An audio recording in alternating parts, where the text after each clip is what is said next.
Jimmy Kimmel was back last night, and Jimmy Kimmel is not backing down off of his "I am holier than you are. I care more about people who died. Therefore, you must agree with me." Here's what he had to say last night to critics like me, who said that his gun monologue last night was factually incorrect. I'm not going to get deep into it again tonight. I said what I had to say last night, but I do want to say something to these nuts who spent most of the day today on television and online attacking those of us who think we need to do something about the fact that 59 innocent people were killed. They say it's inappropriate to be... Okay, so first of all, we didn't spend yesterday attacking people who think that something has to be done. We attacked you for attacking Americans and saying that Americans are basically a bunch of dunder-headed, cruel jackasses if they don't agree with you on policy. I mean, if you actually want to propose a policy, we can talk about the policy. What I said in the minutes after the shooting is, how about we get all the information on the shooting and then we talk policy? That doesn't seem unreasonable to me. Now, I'm not saying we should never talk policy. I'm saying we should talk policy once the information is in. Why is this a difficult concept? Evidence, information. But again, Kimmel is strawmanning here. He's basically suggesting that all of us who criticized him we just don't want to do anything, and that's why we're criticizing him. No, I'm criticizing you because what you're saying is factually incorrect, and then you're implying that those of us who want evidence to back our policies are somehow cruel and nasty. Okay, he continues.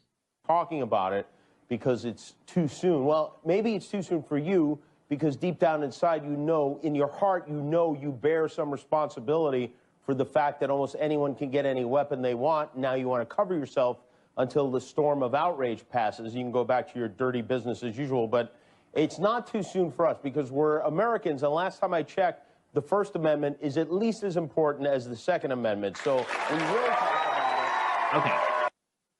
Jimmy, I mean, seriously, this is egregious stuff. I hope you're a better person than this, but this is really egregious stuff. If I didn't think you were a better person than this, I'd tell you to go to hell, because that's ridiculous, okay? For you to suggest, go back to your dirty business. What's my dirty business? The same business as yours, okay? Exercising my First Amendment rights to talk about policy and politics. Okay, the idea that it's a dirty business if we disagree with you. I'm not selling guns. That's not what I do. Okay, I've never sold a gun. I own 2 of them. I've never sold a gun. I'm not in the gun sales business. And it's not a dirty business for people to be in the gun sales business selling methods of self-defense to Americans who want to defend themselves and their country. Okay, that's just insane. But the suggestion that I bear responsibility for Vegas, the only person who bears responsibility for Vegas is the guy who's pulling the trigger on a bunch of people who are innocent standing below. If we're going to do that routine now, if we're going to suggest that we bear responsibility for our public policy choices with regard to gun control, then I would suggest that Jimmy Kimmel bears responsibility for every dead baby that he backs through Planned Parenthood. Okay, there's a significantly greater connection between that. Planned Parenthood's sole goal is to kill babies. The goal of selling rifles is not to kill innocent people.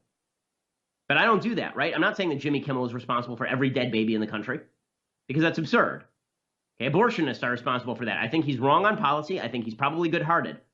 For Jimmy Kimmel to suggest that everybody who disagrees with him, again, it's just so disgusting. For him to suggest that I have some sort of blood guilt on my soul, and that's why I don't want to talk about this. I've been talking about it all week, dude. I've made my bones talking about gun control and the case for and against. I know a lot more about it than Jimmy Kimmel does. And for Jimmy Kimmel to suggest that anyone who wants to talk about it who's not named Jimmy Kimmel is somehow motivated by their dirty business, their greed. I promise you, Jimmy Kimmel makes a hell of a lot more money than I do. Jimmy Kimmel's making a lot of money off a lot of leftists who think that he is just the bee's knees because he does this kind of stuff. So if we're going to talk about who's making more money off political pandering, Jimmy, I don't think that's a business you want to get into. Yeah, but it's not just Kimmel. Even more objective journalists like Chuck Todd are suggesting that, it's just a fear of talking about gun control that's led to this impasse. Folks, there's no doubt about what the Second Amendment does say. But at what point does a person's right to bear arms start infringing on his neighbor's right to live safely and freely? And if you've ever caught yourself checking the exits while at a concert hall or a school assembly or a movie, just in case, you probably already are ready to have that conversation. You would think our leaders should be able to have it too. Well, again, I think there's actually a pretty easy answer to when does my neighbor's right to bear arms impinge on my ability to live freely, and it's when he starts shooting at me. And that's pretty simple answer. I mean, that's like saying, when does your neighbor's right to own a sword impinge on your right not to be chopped? Well, when he starts trying to chop me. Again, I think there are arguments to be made about what sorts of machine guns have been banned in the United States since 1986. I think that's reasonable. But but this suggestion that We have not been having the conversation we have. It's just the left is angry because they've been losing, because they don't have any evidence to support their positions. And again, it's just infused the entire culture. You can't even watch sports anymore without this routine. Rachel Nichols on ESPN. Again, ESPN should be staying out of this. But we remember back in 2012 when Bob Costas was doing halftime reports on the NFL, and he decided to inject his own politics. Now we've got Rachel Nichols doing this on gun control. Officials say this is the deadliest mass shooting in modern U.S. history. A phrase I guess they're getting used to, because it was only 14 months ago they were saying that about the shooting in Orlando.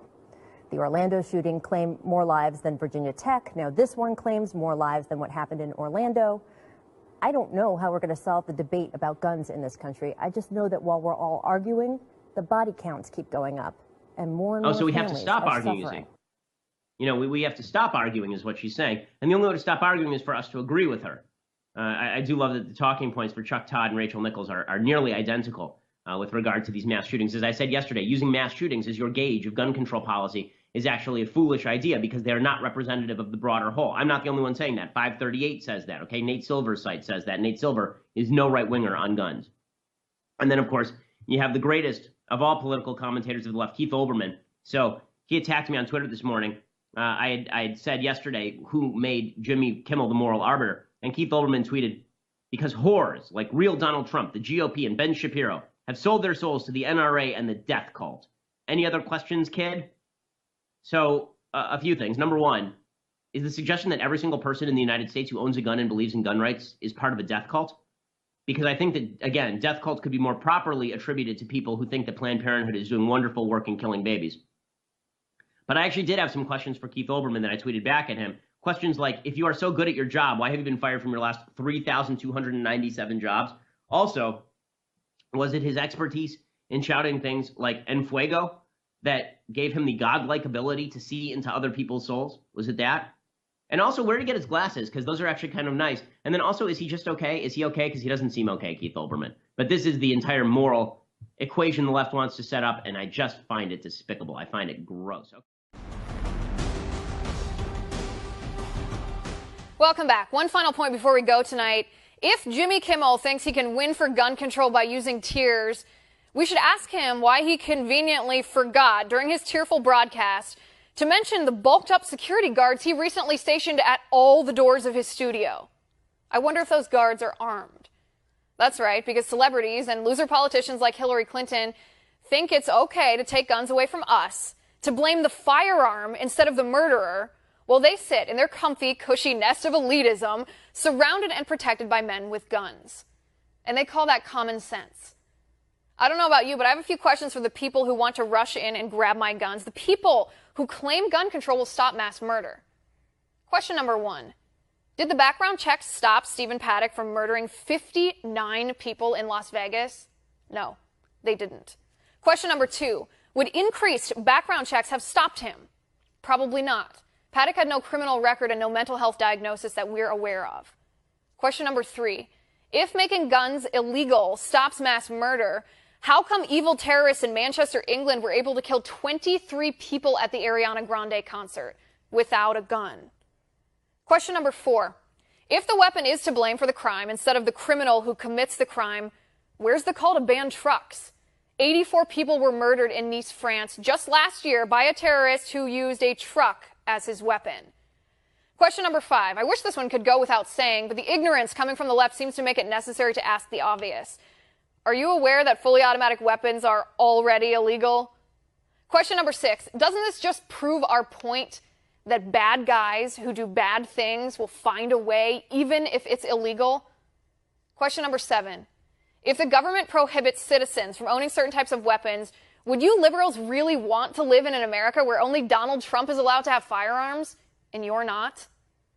Question number eight, and don't even give me your inevitable, but Australia did it and it worked there argument. Australia doesn't have a Bill of Rights. Australians don't have a constitutional right to bear arms. Australians never had to throw off an oppressive government to secure their freedom. And Australia did not implement a buyback program. They mandated a gun confiscation program. Do you know what would happen if the government here tried to confiscate 310 million guns from 310 million Americans? Civil war. I challenge liberals and gun control advocates to answer these questions. Jimmy Kimmel, Hillary Clinton, any liberal who wants to come on my show, have an honest debate, you're welcome on my show anytime. Meanwhile, I'll close with this point. I tend to agree with Kurt Schlichter here, who tweeted, here's why we won't have a conversation about our Second Amendment rights.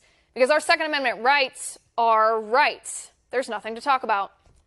And that's my final point. You can reach me on Twitter at Liz_Wheeler. If you liked the show, please send me an email at oann.com/contact. In the meantime, catch us here tomorrow at 9 p.m. Eastern. And until then, have a good night.